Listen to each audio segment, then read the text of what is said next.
You're listening to the Renegade Blitz, the best podcast for Steelers fans by Steelers fans. Follow us on Twitter at Renegade Blitz, at RBlitzPod, and at Blitz Videos. Read articles on RenegadeBlitz.com, like us on Facebook, and subscribe to our podcast on your favorite podcast app. And welcome back to the Renegade Blitz podcast. I'm Ty Polk with Brandon Walker and Chris Ward. Back with you for the recap podcast of Steelers versus Browns, and the final score was the Steelers 15 and the Browns 10. But first, guys, I want to say thank you for all the well wishes last week while I was out with that podcast. My mom's currently doing well in the hospital. All things are progressing towards her being out of there. Friday, she just got moved out of her ICU bed to a regular hospital bed, for lack of a better term. So everything's all good on that front. But guys, one thing about we could say about this weekend is the Steelers were battling in that one, and even with maybe a play calling error on well, it's an error. I mean, you don't want a kicker getting blasted like that. He got blasted off the screen. It was almost like the Fresh Prince of Bel-Air when Jazz gets thrown out of the house by Uncle Phil. Yeah. Oh, yeah, that was they almost screwed themselves with that tie. I did not know. I don't see why users didn't take the points there. I think they just overthink it too much. Unless they saw something at practice or something in the film room that they were vulnerable to something like that. But apparently they snubbed that like right away. Yeah, I thought the same thing. I was tweeting while I was like after it happened. I was like, in a tight defensive game like that, why don't you just take the points? I know Boswell actually did throw a fake field goal in 2018 against the Broncos, but I don't know. I didn't like that call by Tomlin, and I know he probably didn't think that he would get injured on the play or whatever. But man, that really almost came back to bite them and nearly cost the Steelers the game. I mean, imagine if they lost that game 17-15 or 18-15. If they would have went down and scored, and they didn't have a field goal kicker to either win the game or tie it. So yeah, the Steelers definitely dodged the bullet there. Certainly. Yeah, but we could also talk about the past helping out the Steelers as well. If you remember, the forced fumble by Joe Schrobert was assisted by a training camp exercise against Jarvis Landry when Freddie Kitchens was the head coach in 2019. And past history helped the Steelers out one way, but it also failed them in another way. So that fumble was a really big thing by Joe Schrobert to really at least steal the victory at the moment. They had to do one more final stop after that, but it seems like Jarvis Landry wasn't ready for prime time in that game. They weren't. But I think the Steelers outplayed them. This is probably the best game that they played front to back. I mean, from start to finish all season long. They were more physical. They were more, especially on the offensive line, they were pushing at times Miles Garrett back. If you notice it a few times, that line is now improving. Now we're saying it could be a good line by towards the end of the season. Yeah, going into this game, the Browns, they ranked number 2 in rush defense, and they had an outstanding rushing offense. They were number 1 in the entire league. So the Steelers, both sides of the ball, you're right, Brandon, they really dominated the line of scrimmage, and they won that battle in the trenches, and we always talk about that. That was the type of game that Steelers-Browns, AFC North rivalry game was like, and yeah, they just did. Miles Garrett, he did have a sack, but overall, I know Pro Football Focus they gave Dan Moore Jr. A terrible grade against it. But all things considered, he only gave about 1 sack and stuff, and Garrett really didn't take over the game. So I thought he did pretty well. They left that man on an island a few times against Garrett, and it almost cost him a few times, but no worse to wear. And hey, they still got the W in the end. But man, there was a few times where you're going, oh, wow. You're really allowing your rookie left tackle to live a charmed life out there, because most guys against Myles Garrett in that situation, he's adding more to his graveyard. Oh, yeah. Did he sack Ben already in his career? He also sacked Mason Rudolph, but He also sacked Mason Rudolph, but he's not on that code of his. But with I wonder why. With good reason.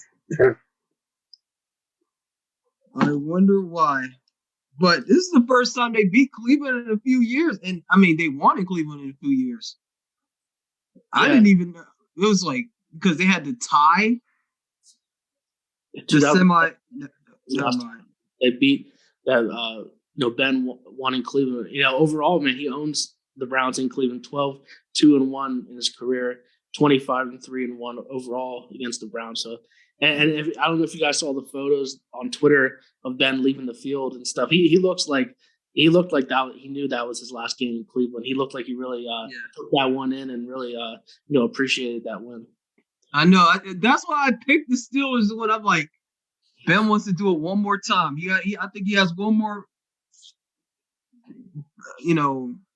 win against the Browns in Cleveland. Yeah, I know a lot of Steelers fans were getting on Mayfield because it's fun to target him because he did have that first down run and he got all hyped up for some reason and the crowd was going crazy. No, what happened was this: they thought they got hit out of bounds, and I think there was a late hit out of bounds, and that's why they didn't call it. They were booing him, and Baker just went back up kicked up like Shawn Michaels back in the day.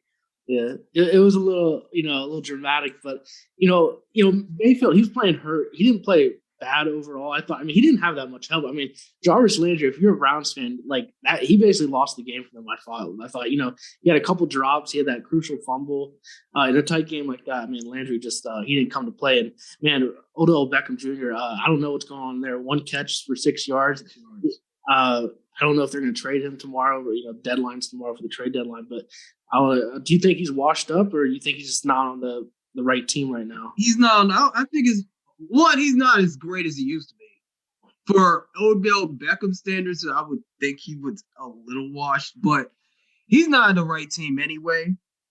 I thought, it didn't prove so yesterday, but Landry is their best receiver, and Baker has that chemistry with him. I think it was just a product for a couple of weeks. Cleveland wanted to go crazy a couple of years ago, and that chemistry has never developed. So I don't know how many times he targeted Odell. He already targeted him a couple of times, I know, especially down that red zone. Big throw over the middle. They really needed that one. And I don't know what happened on that situation, if it was just Beckham having alligator arms in that, but that's one of those throws that they needed and they didn't get it. And that's really been the one thing that separates the Browns from being that elite team that I think most even myself early on this year thought that they could be. They've had those moments where they've had the opportunities to close and they've just come up small. Yeah, but the game against the Chargers comes to mind. What is another game? Did they beat the Chiefs or no? They didn't beat the Chiefs. They opening day they let that one slip by too. So this is the third game that they this season already that they didn't come through in the fourth quarter. That was a winnable game. Well, let's get into this Steelers game for a lot of reasons. I guess there's 2 players, at least offensively, you could say share player of the game. Najee Harris, thank you for allowing my prediction to be somewhat correct, and also Penn State Pat Freiermuth. And Brandon, I am officially eating all the crow in the world from you. You are right. I was skeptical. I was wrong, and kudos to you because Freiermuth just showed out in the biggest way possible. The Steelers absolutely needed a touchdown in that situation, and he had the 10 toes down challenge in that situation. That was just great play by Freiermuth. I was right, because I said from go he was going to be good. From go. But now, like I said, my prediction, Johnson 6 for 98. Claypool 4 for 45. He had a nice little reverse run for about 10 yards. No, was it? No. He had a couple of nice little runs and on the reverse. 4 for 44 for Freiermuth in that clutch touchdown. But since he made a couple of nice little catches throughout the game, I'm I'm proud because I was like, I texted Chris right after, said, and State Pat, my man. No, but phenomenal catch, and that was what he was known for in college. Like, he never had a red zone drop, and that was just a terrific grab by Freiermuth, and they needed that, 4th and goal. They didn't have a kicker to kick the ball. They put them up 12-10, but obviously that was the right decision to go for it there. Mm-hmm. But yeah, he was targeted 7 times also, and I think you're really starting to see Roethlisberger's building that chemistry with Freiermuth. And how about Zach Gentry? I tweeted this out earlier that he's really improved. I mean, from his rookie year in 2019, I mean, he's improved as a blocker, and you even saw he had that huge 24-yard reception over the middle on that touchdown drive, the game winner with Freiermuth.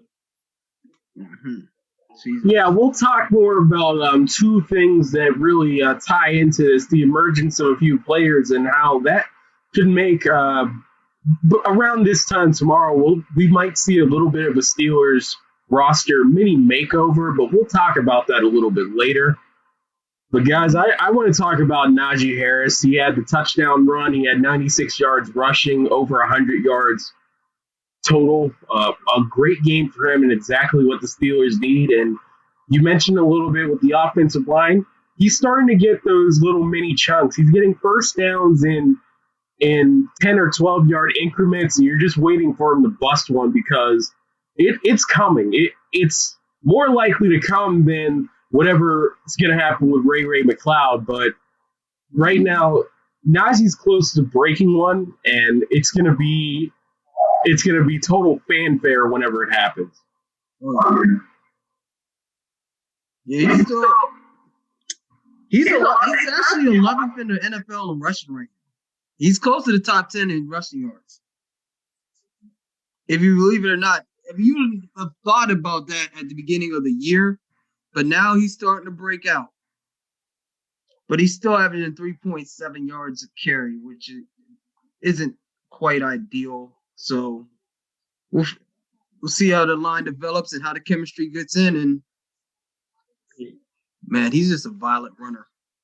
Yeah, that's 3 straight games now during a 3-game winning streak. The Steelers, as a team, they have all rushed over 100 yards in those games. So they're slowly, but surely they're building that run game. And Najee Harris is, phenomenal. I mean, he's right out of the backfield. 3 receptions for 29 yards, and then that touchdown reception was pretty. That rushing touchdown was pretty impressive. He jumped from like the 4-yard line to dive in for that score. Right. But he had a couple runs that got called back too. Yeah, definitely. But the one that he got hit, they hit him out of bounds. Who was it? From Cleveland. Who was it? Who was his name? Harrison. Ronnie Harrison. Yes. That is who it was. Man, that guy's got to watch himself out there. I know he kind of got that brouhaha with that Chiefs assistant coach, but he's out there living on that edge, and really the Browns are the most penalized team in the league. Could you believe it? With all the false starts and all the holding penalties on the offensive line for the Steelers, you're still somehow the second least penalized team in the league. I'm pretty sure that offensive line is one of the tops out there in terms of penalties, but that's more on Chukwuekorfor for than anything else. And now let's sample this into the offensive line, really. But did you have something to say, Brandon? But well, the offensive line, there was worries coming out earlier in the morning before the game about Zach Banner. He was taken off the IR list, and he had a designation to return. And it seemed like this game was going to be that opportunity, but he was a healthy scratch apparently out there. So they went with Dan Moore on left tackle and Chukwuekorfor on right tackle. Now, I will say this one thing about the offensive line for the Steelers. Yes, you don't like the holding penalties on Chukwuekorfor, and especially with him primarily guarding a fresh off the injured list, Jadeveon Clowney. You were wondering in those situations, it's like, okay, Chooks, come on, when are you going to clean this up and everything like that? But for the most part, I seen Najee get enough nice runs out there, and also Ben had a few nice pockets, all things considered, out there when I looked up and watched the game from the hospital in the first half and then back at home during the second half. But there was a lot of nice things out of that offensive line, and I want to get your guys' take. Yeah, I think they don't want to break up that chemistry there. But I know Dan Moore Jr. He kind of struggled against Seattle, but I mean, it's just like they're 7 games through now, and I think they just want to see what they have with this current offensive line that they have out there. But yeah, I thought they played well. I mean, I think like Brandon mentioned at the beginning of the show, they're really moving the Browns off the ball. There was a clip there, I saw on Twitter. I think it was Geoff Schwartz, the former offensive lineman. Jeff Schwartz. Jeff Schwartz. Yeah. He was he had a clip there where he was praising Dan Moore Jr. for his get off on a one play where he blew the defensive lineman off the ball. You know what? I think Trey Turner, Green, and Dotson. I think that's your 3 best right there. Your tackle situation is going to be what it is. It's going to struggle, but your strong point is going to be your guard center possession. So I just think that's their strength right now.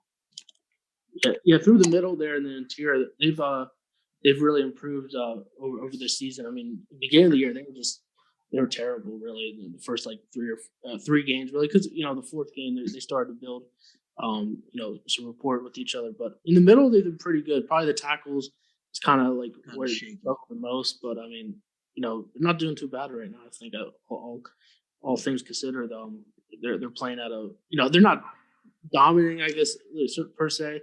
But in this matchup against the Browns, they definitely had the better hand. Mm-hmm. I always you first. They did allow 2 sacks though, but one was to Myles Garrett, which you probably expect, and the other one was not rough. Do you think that was actually roughing that the other one, McDowell, when he sacked Ben because he landed on him kind of awkward? Yeah, they ran that back. Yeah. I just want consistency in terms of that. It's like, fine, if a guy's going to get stacked up and you don't like that, but it's just like, I don't know. It depends. If there was like 3 Browns on him, I'd be like, all right, that's a little excessive, call roughing. But in that situation, it's just like, all right, I guess. But I'd be more worried about the roughing on Chris Boswell than anything else. That was clear and uncut. Yeah, also a different situation. The quarterbacks and some of the things they call is, pretty weak sometimes. But like you mentioned, I'll just like to see him be a little bit more consistent. Yeah. All right, who's the one who knocked out Boswell? Who's the Browns player? I don't know. It was a special teamer. I didn't get the name of the Mack truck, but yeah. Boz seems like he's all right. But that was a really bad situation, and I got this from Josh Roundtree. Obviously, they didn't attempt any extra points with Presley Harvin III, but according to him, Presley Harvin III attempted exactly 1 point after attempt in high school, and it wasn't successful. So you can see why they decided to go with no point after attempts. They attempted on the 2-point conversions, and that first one with Ben just thinking quarterback draw up the middle. Of course, it got negated by a penalty. You don't want him doing that, but hey, if it's successful, I'll take it. You remember back in the day, like 5 years ago, that's all they used to do was go for 2 points? When they first they moved the ball up or something for 2-point conversions. The new rule and stuff. They kept the ball in the same place for 2-point conversions. They moved the extra point back. It was back whenever the Steelers' offense was just amazing. They had Martavis Bryant on one end, Antonio Brown on the other, and then you could have one of Marcus Wheaton, or if Sammy Coates decides to catch a ball that week, Sammy Coates and whoever the tight end of the day was, and also that Bell. But yeah, you could honestly see why they wanted to go for 2-point conversions after that. Afterwards, yeah, do that. But hey, if they're creative about it, I'll take it in those situations. But yeah, you don't want that to be your biggest necessity in the end. Yeah, that was not good. Not at all. Yeah. No, you think a punter would have some kicking background, but I guess Pat McAfee on Twitter, he tweeted out that it's kind of like it's not always that way. I guess a lot of soccer style players that are punters, like they usually do have kicking backgrounds, but I guess Presley Harvin III doesn't have that, in his skill set. I mean, there's all types of punters. I mean, there's the rugby style punters, which I'm kind of shocked that the league doesn't really try to implement it in there, especially with the run up and maybe attempting to pin it on the one more likely. But I guess players are too fast. But yeah, a lot of guys don't have the soccer style background. Is kind of what the kicker is. Punters are again very different. Speed. I wonder what his background was, Harvin, because I think he probably played like another position and just thought, you know what, I'll be a punter and played another position. I don't know what he did at Georgia Tech. I think he was that might be interesting. I think he's 6 foot 220, 255. Yeah, I think he was like a defensive lineman in high school, and then like somewhere through the way in high school, he just like started focusing on punting, and that's how he landed at Georgia Tech. Exactly. I mean, there's all types of situations with Woodland Hills, who I was covering.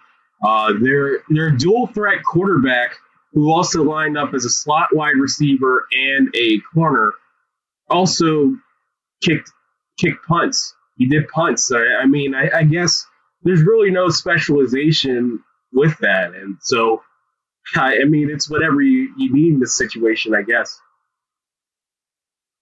But now let's move on to the defense. Of course, well, really, when you look at the score for the Steelers, the defense did their part, which was, well, stop them from scoring, and that was important. But especially early on, there was enough oh no moments from the Browns offense, but fortunately they didn't break. They just bend in that situation. So guys, what's your thoughts on this? Should we be confident in the Steelers defense going forward, or was that just a mirage with the Browns?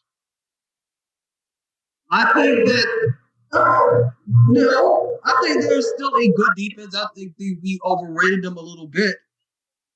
But Cleveland only ran the ball 23 times and threw the ball 31 times. It was a little bit off balance. I don't think Cleveland stuck to their game plan like they usually do with the run game, because they averaged 4.2 yards a rush.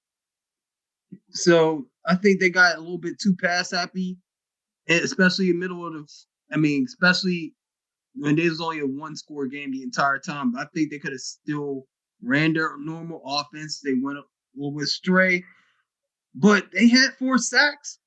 They were rushing the passer, dominated on up front. And what probably helped them is Conklin going out. Because they wasn't running the ball and being physical like that when he went out of the game with an elbow injury, the right tackle. That's one thing to think about. And really, when you talk about at least going into the week, the big story was, well, when the game actually started, was the fact that the Browns' big four on offense, and that's Mayfield, Chubb, Landry, and Beckham Jr. all being out there. They kind of hyped it up a lot like, Brandon, I'm pretty sure you know about this in the basketball circle. The Portland Trail Blazers, when they had Brandon Roy, Greg Oden, and LaMarcus Aldridge, in which basically they were trying to put it out there, which these guys could potentially take over the league if they all just stay healthy. And maybe that's true, but in a lot of situations, I think the Steelers defense held up the task. And there's one guy, the opposite guy of what we're going to talk about with trade talks later. It's Taco Charlton filled in pretty well as the third outside linebacker. We know about the situation with TJ Watt. He'll go hard out there and then he'll sub out for a play, and that's where you see a guy like Melvin Ingram and also Taco Charlton in this situation come in and make a little hay out there. And I've seen a lot of Steelers fans saying he stood his ground out there and he did a nice job. So were you guys paying close attention to Charlton in that situation? As I know, well, he didn't have recorded tackle because I see it right here. But I guess he was holding up against the run, so I will have to look at his PFF stats. Yeah, I'll have to rewatch the game and focus in on him more. But I think the defense overall did really well, especially on the defensive line. They, Brandon is right that the Browns at kind of their play call was a little skeptical, especially with Mayfield being injured. I thought they would run the ball a little bit more, but I thought the defense really played a solid game. Some of the stuff the Browns, they had a lot of penalty. They hurt themselves with some penalties and not catching the ball. But you only gave up 10 points. So, I mean, that's a win there for the defense, obviously. And plus, with Conklin being out, guess whose assignment would have been? T.J. Watt. That's another thing that would hurt, that probably didn't help their offense and how their strategy was against the Steelers. And wow, go for fourth and one early in the game, and they got stopped on that run. They try to pull the guard, which is like, a lot of people in the football, they're not really big fans of that. Yeah, they were on short yard, because if someone gets penetration, it kind of blows it up, and that's what happened on the play. Yeah, I was surprised that they did that. It was some skeptical play calling there. That's another one. And I want to talk about this as well because it became a really big situation, at least out there. Have you guys noticed that at least the sub-package linebackers at middle linebacker right now for the Steelers are Robert Spillane and Joe Schrobert? There was no true sign of Devin Bush, and there was thoughts out there that he got benched in this situation. So, guys, there's a lot of Steelers fans right now questioning it, and Bush is coming up on his fifth-year option. Is this looking like a potential situation where Bush, I wouldn't say is a bust because I think that knee injury really sapped him of something, but he's going to be viewed more as a disappointment in the line of other defensive players you could think of in the Steelers' history, namely Jarvis Jones and Ziggy Hood? Yeah, I agree with that. Him coming off the ACL injury, I don't want to be too critical because that's a big injury to come off, but I'm not really too impressed this year. When you just talk about his play, I thought he was good coming out of college, but I wasn't really, 10th overall. I didn't really think he was. I had a little, concerns about him, but he's a fast player, but with that knee injury, and he's not that big, so I think that's where he really struggles in when it comes to stopping the run. And you saw in that rushing touchdown that Johnson had for the Browns, he over pursued that play, and he went in for the touchdown. And a lot of people on Twitter were getting on him after that. Yeah, you're right about that. He's 5'11", 234. He only has 18 tackles. He has 2 sacks. Yeah, I think he's been underachieving. I don't want to call him a bust just yet. I don't think they're going to pick up the fifth-year option at this rate. I wouldn't. Yeah, exactly. But I think the knee is more hurting. But I think I didn't think he was that great. I think the Steelers reached. Especially after you trade up for him. Maybe they were trying to chase. I know you had to replace Jazier. Yes, Jazier. I think they were trying to do because it seemed like they thought that he were a similar type player. So I'm guessing that's the case. But yeah, he needs to step it up because I don't think you should have gotten benched for Spillane. Yeah. That's what that's what we got benched for. That's alarming. That's what he got drafted for, is to be like this hybrid, 3-down linebacker who could cover and stuff. And now, he's getting replaced by Spillane, who was like awful in coverage last year and even during the preseason. So that's really head scratching. But yeah, I mean, to be the 10th overall pick, they traded up for him. He's not performing well at that standard right now. And it's a no-brainer. I don't think they're going to give him the 5th-year option. It just there's no proof that he's going to be like an elite player yet. Well, maybe he will. You saw Bud Dupree. It took a while for him to develop. So that's why I think it's way too soon for people to label him as a bust as of right now. Yeah, that striker back or dime backer situation in which he actually effectively kicked Mark Barron out of town with a lot of that in his rookie year with the Steelers. So, yeah, you want to see him do that, but I mean, he's supposed to be in these sub-package situations. He's supposed to be an every down backer, and that's really a bad sign out there because he's getting replaced. Again, not only is he getting replaced by Spillane, who's probably a better run defender and pass defender, he's getting replaced by a guy that effectively they brought him in to light a fire under him. And Schrobert really made the play that you could say that I think the Browns were more likely to score on that first drive in their attempt to win the game than their second drive right there. So, again, Schrobert played well in that situation. So there is a lot of worry about that. Mm. So how do you think Schrobert there has been a fit here? Even before yesterday, how do you think he's been a fit for the Steelers defense? You think it's a major plus? They need a cover backer. Yeah, this was really his first major play, though, as far as like an impact play. Yeah, that was. That's the first time I heard. That was probably the first pick play. So, It was a huge one, too, huge one. Game winner. Because they would have scored. That play, the Freiermuth catch, and then the 50-yarder to Johnson, was like those three plays, like in the fourth quarter, that really were huge for the Steelers. Yeah, do we have anything to say about the Steelers secondary at the very least? Minka was in there on the play that effectively sealed it, and that's what you want out of them. I guess that's one positive, but at least from my vantage point, I really couldn't focus a lot on this game right now, but I just want to get your guys' take on that because at least by appearances, it seems like the secondary, yes, they did give up a little bit of leaks, especially early on in Landry, but they shut down Odell Beckham. But again, that's subjective right now with him. That's good. If that's an easy thing to do, if that was a hard thing to do, I'm not exactly sure with that guy.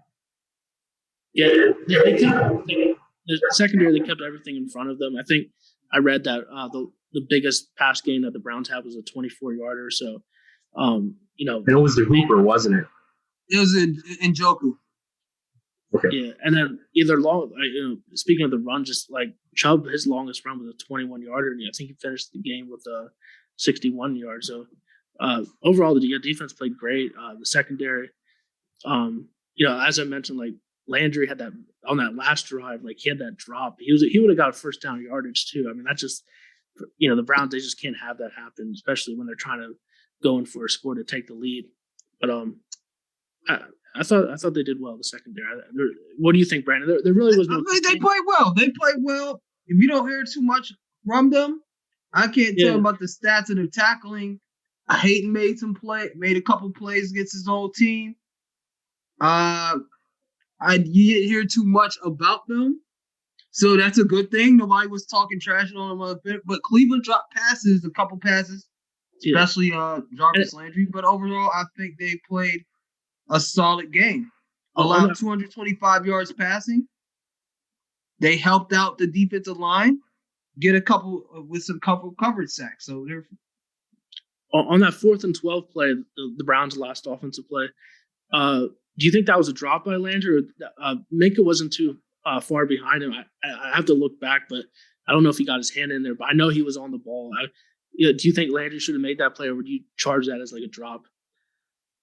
Landry, my rule is if you have your hands on the ball, you should catch it. Yeah. That's the GOAT rule that I've always been told. That's all those analysts would be saying. Landry was in the negative term, the GOAT of the game. Yeah, he just he failed the Browns there with just the fourth quarter. He just fell apart. Yeah, he didn't have a great fourth quarter. Yeah, Mayfield didn't lose in that game at all. And really, you have to think the Roethlisberger also mentioned it. The sun in Cleveland. He mentioned it might have been the first time the sun ever shined in Cleveland, and I want to say that Ben, while it's a funny statement, I believe those Week 1 games against the Browns a few years back, there was sun. So the sun does shine in Cleveland during Browns games versus the Steelers. But I remember seeing one in which he tried to throw like cross-body. He had an open man, but you questioned if the sun, if he couldn't see it because of the sun. So that's a hat tip right there to them as well. Yeah. Because that one play, because the one they had, it was that 2007, that was the Week 1 game that was hot. That 2018 game was the one that was raining, and that's what ended in a tie, and it was hilarity. So now, guys, we've finished up our preview of it, but this is a big situation. And being that this episode will be coming out in time for the trade deadline tomorrow, there's been 2 Steelers in the trade talks so far. And, of course, it really goes along with the 2 players, both on offense and one on offense, one on defense, that really got these the rumor wheel spinning. Of course, Eric Ebron missed this game due to an injury. It was another groin injury. But, of course, with the emergence of Freiermuth and now Zach Gentry, there's been a lot of talks that Ebron is expendable. And now with Melvin Ingram, there was talks that he was potentially going to get traded to Kansas City over the weekend. And at this moment, at this recording on Monday night, Kansas City's playing their game. Melvin Ingram is still a Pittsburgh Steelers. So which one of those 2 do you think is the most likely to get traded? And if you have a inkling of a thought, where would they go? Well, out of the 2, I would rather trade Ebron. Melvin Ingram may bring more value, but Ebron's the choice. I think that's a more likely, more expendable player. A team that would use his services would be who? Green Bay, because they lost Tonyan for the season. That's a good choice. That's a good choice. That is. Trust me, one of my fantasy teams, I know it because he was one of my fantasy teams. I had to get a new tight end. Yeah, I think both are actually, they could get something out of a trade for them. I mean, Ebron, I think Gentry has surpassed him. And I don't know what they could get for Ebron, but, probably a tight end team, or a team that's in the need of a tight end. Ingram, man, I think he wants out. All the reports are saying, like, Didi Kukabala, the NFL Network, was on 93.7 The Fan today, and she said that Ingram doesn't want to be here. He doesn't want to be a part of the team. He thinks he's better than Alex Highsmith. So I was like, man, when I saw that, I was like, maybe the Steelers should just trade Ingram if he wants out, and if he, and no friction in the locker room too. If he's like, I don't know, like, the nature of how he thinks he's better than Highsmith. I don't know if that's what she said. I don't know if that's entirely true or not, but there's no sense of having him on the roster if he's going to constantly complain about his role. I praised Colbert when he signed Ingram, but it looks like it's fallen flat now. I mean, I just don't know what Ingram was expecting. He was supposed to be the number 3 outside linebacker all along. I mean, the Steelers, they have high hopes for Highsmith. Right. All right. You didn't say what team you would go to. Oh, for Ingram, probably. I think the Chiefs make sense. I mean, they were in the mix when before he signed with the Steelers. So I think the Chiefs would be an ideal. What do you think they could get for him? Like a late round pick? Yeah, they've been saying late round picks. Like how? Probably a couple later round. 6 fifths. Yeah, I took as high as a 4th, and I don't believe that's going to be the case. But I think maybe like the high end's a 5th, but I think it's more of a 6th or 7th, which I'll take in any situations. Plus, I think that now that Von Miller has been traded to the Los Angeles Rams, that deal is still pending, but it looks like it's going to come through. Right. I think people are going to try to find the next best thing, which is Melvin Ingram. And look, I sung his praises after that Bills game. I still think he put on a pass rushing clinic, and I think he's the least likely guy to be traded. In reality, I probably think no one for the Steelers is going to be traded. I think Ingram will be a Steeler. If anything else happens, I think guys get released. I actually think Ebron is more likely to get released than traded. Yeah, because he's. I don't really get for Ebron, to be honest. That's why I think. I mean, you're saying that he caught 12 touchdowns with Andrew Luck, and he had upwards to the Dallas game, a pretty solid start to his time with the Steelers.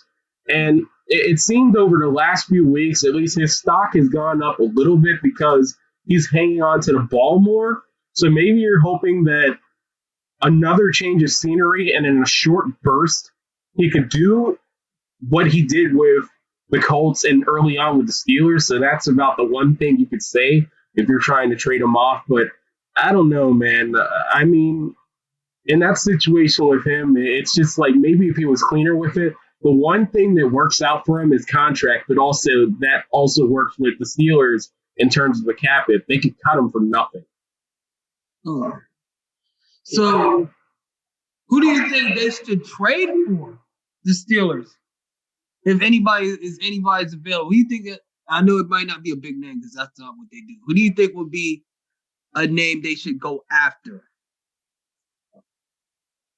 I think any depth defensive line, if they could find a depth defensive lineman right now, that would probably help them in a lot of situations. Even though I think Wormley and Bugs, they're playing great. Yeah, they're doing their thing. But I think in this situation, any depth defensive lineman and maybe a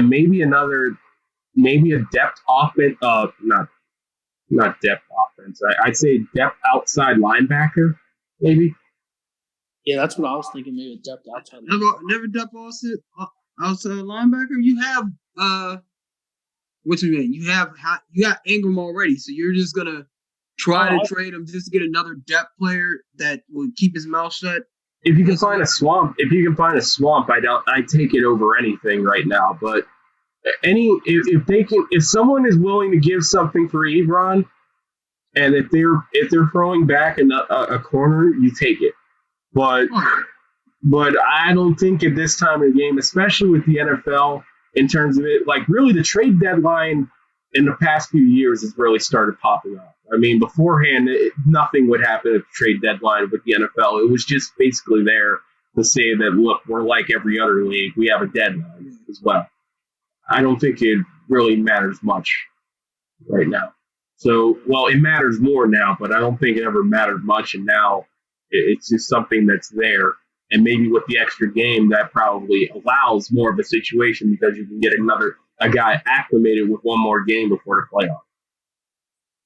Yeah, I'll probably say they're probably most likely get just a draft pick. I think a draft pick is probably going to be on the addendum for the Steelers. Any guy they try to get back, but I don't know if they're going to get anything out of Ebron. Maybe a 7th, but with Ingram, that's the most likely haul for at least a day 3 pick. Yeah, I mean, Deshaun Jackson, supposedly, I've seen some people talking about maybe a receiver. What are they going to do with D-Jax that right now that, I mean, he creates separation as a long burner. I mean, the question is, do you trust Ben's arm later in the season? Like right now, while it's warm-ish, okay. Later on, when that knee starts getting arthritic because of the cold or something like that, that's where I have that question. Yeah. And I don't think Deshaun, and if I was Deshaun Jackson, I would not try it any way to get out of Los Angeles right now. That's a sure championship at this point. I don't understand why they were saying that he's unhappy there. I didn't really. He just wants more work. That threw me off. He probably wants more catches. He probably wants more.